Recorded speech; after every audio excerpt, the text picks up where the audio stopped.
Welcome to episode 4 of our summer trip. In this episode we stay overnight at the Falkirk Wheel. Try a Scottish delicacy. We shelter from a storm in Stirling. And learn a thing or two. Yeah, he's not very good at listening to me. You trained me for 20 years not to listen to you, dear, and I got very good at it. And visit the little village of Culross. Another little bit of Outlander. But first we need to check in at the Falkirk Wheel.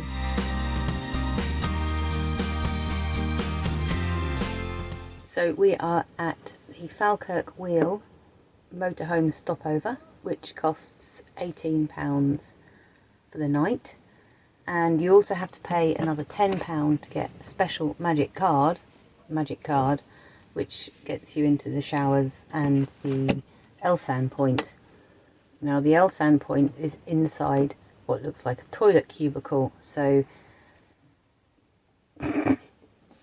we shall see how that goes when Dave comes to do that. He's really looking forward to that. Turn, actually. I can't lift it, I'm too weak. Oh. Yeah. How about that? Yeah. But yeah, there's lots of spaces. We're in Bay 11 and we've got a stunning view of the construction that is the Falkirk Wheel, and we've seen it in operation already. And the thing that's worrying us is there's an amber wind warning going on for tomorrow. Tomorrow, 10 a.m. to 10 p.m. across Scotland. So we're having to have a backup plan, really. It's been a bit like I didn't plan to head south once we got to Scotland. So we have come up with a rough plan, but we'll see what the weather does tomorrow before we properly decide what to do. Because we might be just on the edge of it and it might not be too bad. But if it's like one of the Hebridean storms, then we definitely don't want to be in it. That's for sure. But we should be alright till about 10 tomorrow, you said, wasn't it? We should be alright till about 10 tomorrow? Yeah. Hopefully.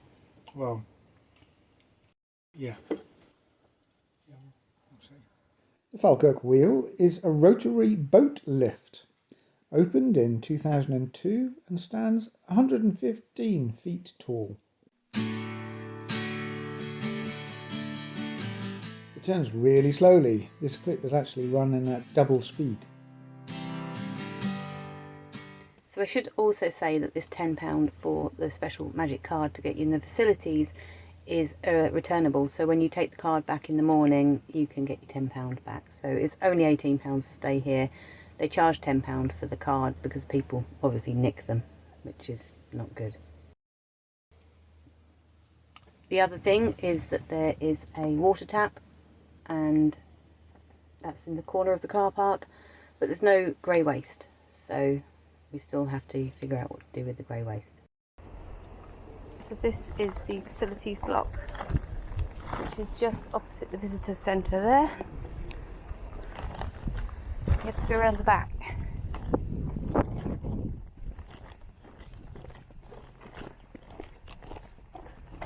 And as you go around the back, this first door is not the facilities. You move on down here to these fancy doors, and then you have to punch in the special code, but they're open. And there's a laundry, baby change, shower, toilet, chem waste, and an accessible shower. I'm in the showers. There's a sink with flashy bits. There's a little seat in the shower room and shower there. They're quite clean. The floor's wet, obviously, because someone's been in it, but it's fine. Totally fine. Not bad. After dinner, we followed a little footpath from the Falkirk Wheel to explore Rough Castle.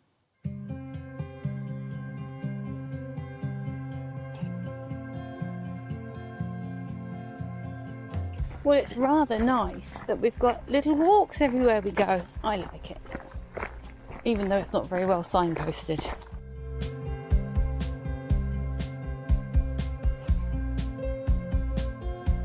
Rough Castle was a Roman fort about 85 miles north of Hadrian's Wall and built in the 2nd century. It is one of the many Roman forts which mark the northernmost boundary of the Roman Empire. This evening is beautiful. The sun is coming through the trees. It's so pretty. But I can see a pylon in the distance, which is less pretty. But look at this. We've been walking for maybe 15 minutes through woodland and gorseland.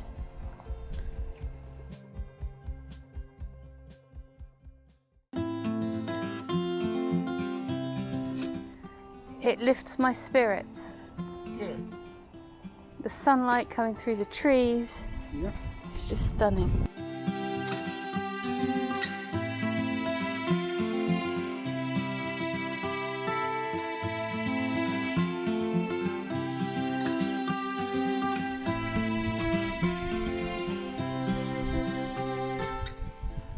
Something out of a storybook, just the dips and hollows and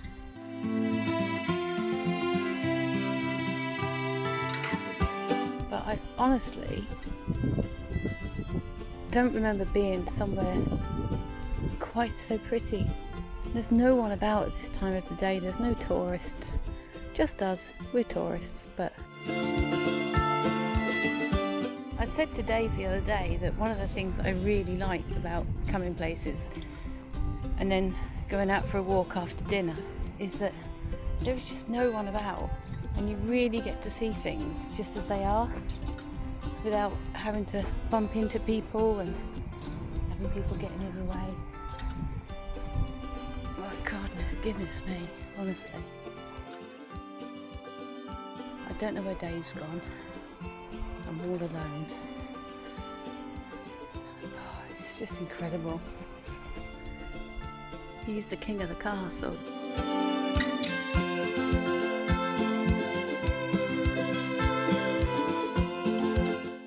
It's such a serene place, isn't it? There's lots of these little markers to show you where things were.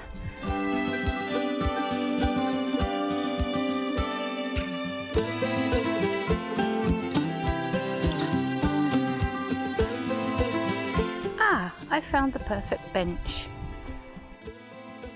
Look at that sky. You wouldn't believe there's going to be storms tomorrow. There's the pylon again. Oh, it's just beautiful. Scotland is beautiful. And if we hadn't bothered venturing out of the van this evening, we'd never have come across this. It's just stunning. What were these called? On the information boards call them defensive pits. They say they're the Roman equivalent of barbed wire. Ah. No, you wouldn't want to be running and fall down those. You would actually. But you wouldn't fall in them though, would you? I mean, they were capable of jumping over things just like we are today. Well, yes, but if and there's clear bits there where there's no holes. You could run diagonally across that. Maybe they were all covered up with something so you couldn't see where the holes were. Ah, they could have been covered up with straw. Yeah. In the evening, the lights came on at the Falkirk Wheel. It looked much better in real life than it does in this little clip.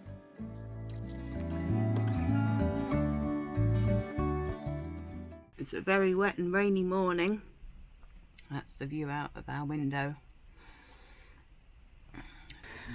The weather outside is still pretty grim, but the sun's been trying to come through, hasn't it? Yeah, in patches, yeah. And we're gonna... You can't come to Scotland and expect it to be sunny all the time, can you? No, not at all. I think what we're going to do is chill out here for a bit, maybe do some laundry since we... Well, we're going to see how bad the wind gets. If the wind gets too bad, we might move because we're here very exposed here on top of the hill. But at the moment, no wind at all. Yeah. Yep, so we're just going to chill out, read, draw, chat. You mentioned there's a weather warning. Yes, we did it yesterday. Yeah. It's getting a bit gusty out there. I don't know if you can really see on the trees. but they are really blowing over quite a way, and the van keeps rocking with big gusts, and it's a little bit disconcerting. Dave's gone down to do the laundry, but well, I didn't think they'd be operating the wheel in this weather. I struggled to open the hab door just now because the wind is so strong. It is gusty, so I don't know, that they've put 2 boats on the top level there, and we'll see if they turn it around in a bit. It's definitely moving. It's not going around the way that I thought it would go, interestingly. So I told Dave that the points were for water displacement, but actually it's not spinning that way. So I was wrong. He'll be glad about that, I'm sure. So we headed off to find a more sheltered spot to settle down in whilst waiting for the storm to pass. With a quick stop off at Aldi for supplies. I like coming to Scotland and finding new things, and I've never heard of these before. I don't know how you're supposed to eat them or what you're supposed to do with them, but we'll give them a go. So our luxurious location for this evening is a car park in Stirling. The motorhome bays are all full, but I checked with the parking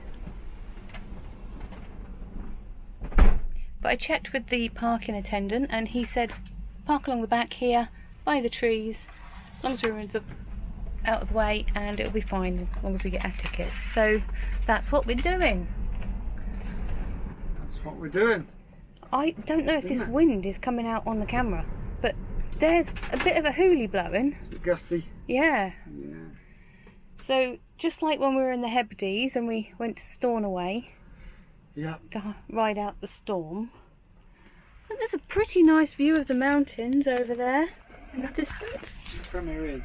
And the Premier Inn to the left. But we don't have to look over to the left. We can just look over there at the mountains. If you look further over to the left, there's all these houses up on the hill up there. Anyway, once the blinds are shut... Weird, isn't it? No. I've heard there's some historic things at Stirling. I think that monument over there is one of them. I think it's the Wallace Monument or something, maybe. There might be a mint. Maybe. Do you want a polo? Or a mento? Oh, I know. He's so funny, isn't he? Yeah, he's not very good at listening to me. You trained me for 20 years not to listen to you, dear, and I got very good at it. Somehow it works. What did you say?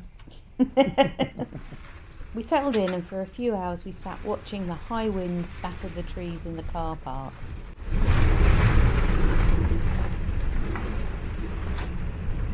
And the van was getting battered a bit too.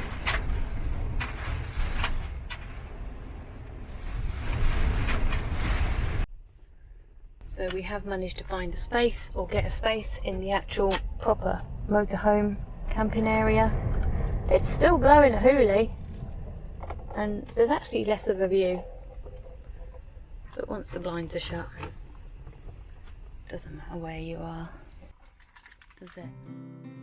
We decided to brave the winds to take a little look around Stirling. Stirling is often referred to as the gateway to the Highlands. Today was a bank holiday in Scotland, so not much was open.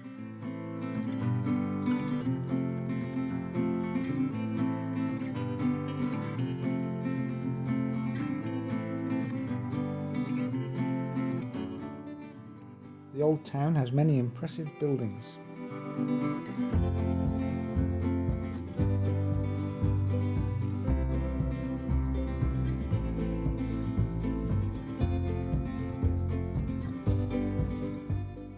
We made our way up to the Church of the Holy Rood. What's the Holy Rood? Well, it doesn't mean impolite. The Holy Rood refers to the Holy Cross that Jesus was crucified on.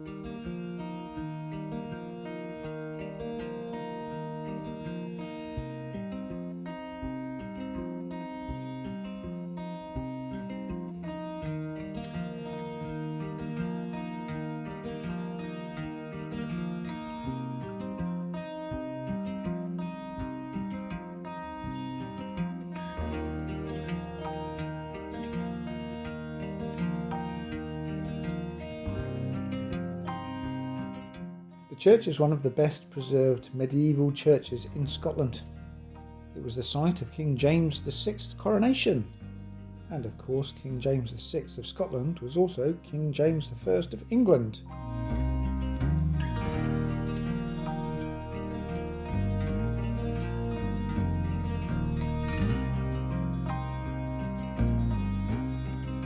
Across from the churchyard stands the impressive Stirling Castle.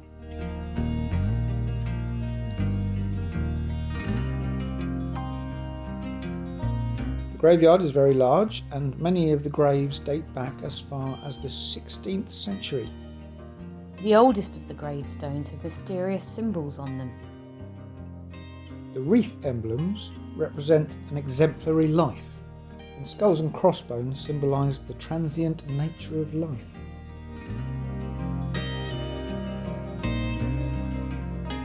They're quite different from any of the gravestones we've seen in England.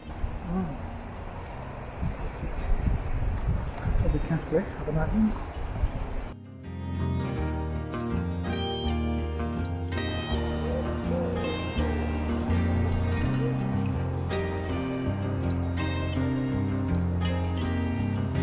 Is he praying?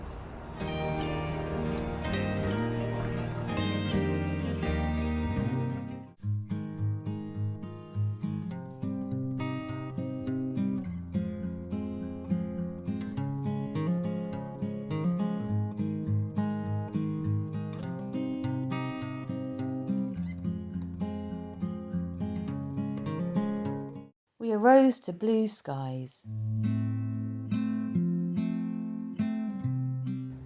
I slept really well last night here, did you?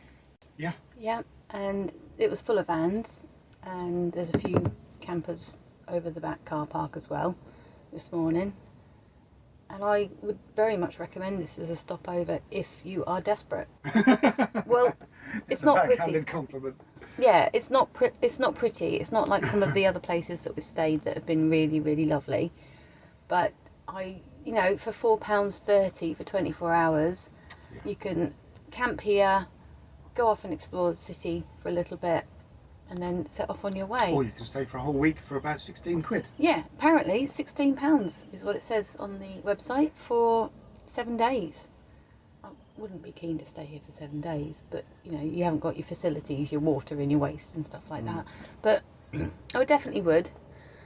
So today, in an effort to improve my pronunciation of Scottish place names, we are visiting. No, we are visiting. I think this is best said if you've got a Scottish accent. I don't think it works if you've got an English accent. But we're going to visit Culross. Perhaps you just write it down. I'll put a caption up because it's, if you want to say it logically, it's Culross, but it's not. It's Culross, apparently. But I think you have to have a Scottish accent to say it properly. But, after my disastrous attempts last year to say all the Scottish place names, I'm trying to make an effort this year. Yes, I'm looking forward to it. Another little bit of Outlander. Aha, I see.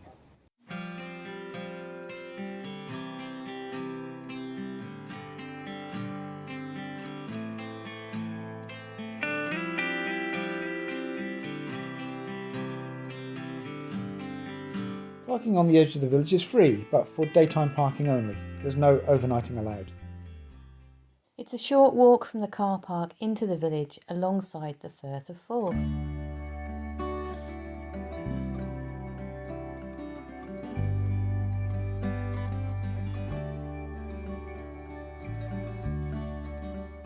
Culross was once a busy port, but by the 1700s, silting on the harbour made it difficult for the ships to navigate, and trading routes changed. Culross is one of the many filming locations for Outlander, but it's also an exceptionally pretty village to visit.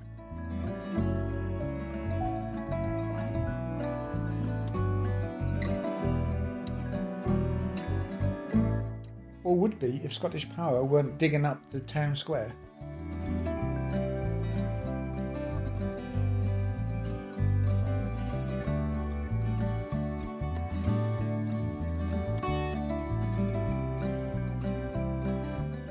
But once you've got away from the building work, it is just like stepping back in time.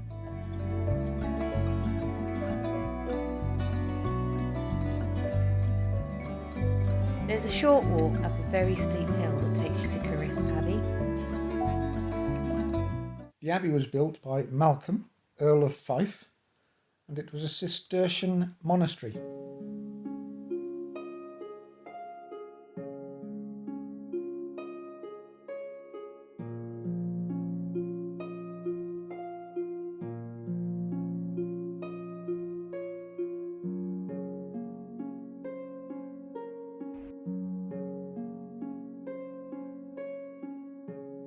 Like many religious buildings, it was partly destroyed in the Scottish Reformation in the late 1500s.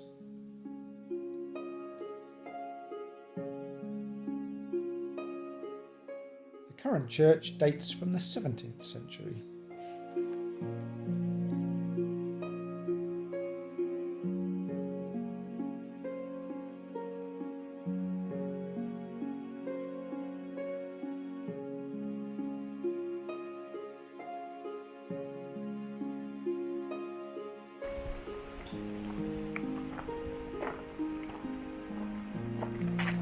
That's something else.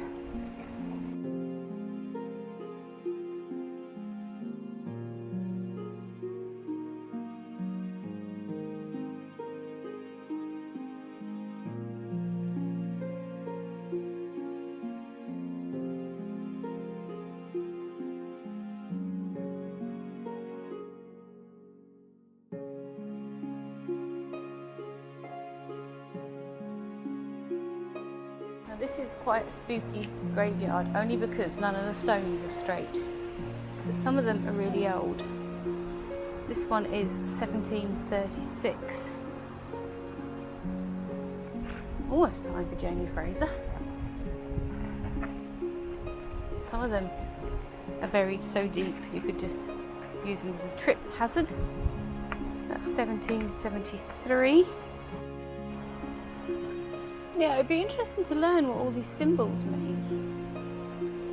It looks like Flash from Flash Gordon. The stone at the back is 1794. Some of them you can't even read the inscriptions.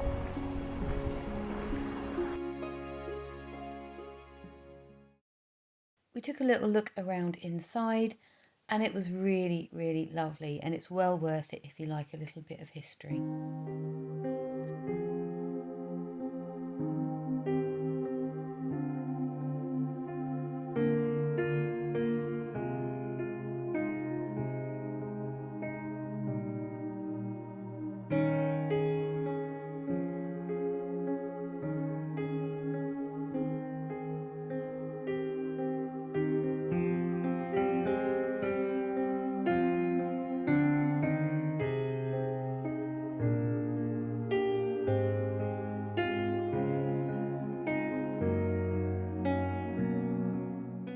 And then we found the cutest little set of steps that headed back down into the village. In the village you can find museums, tea rooms, picnic areas and some public loos.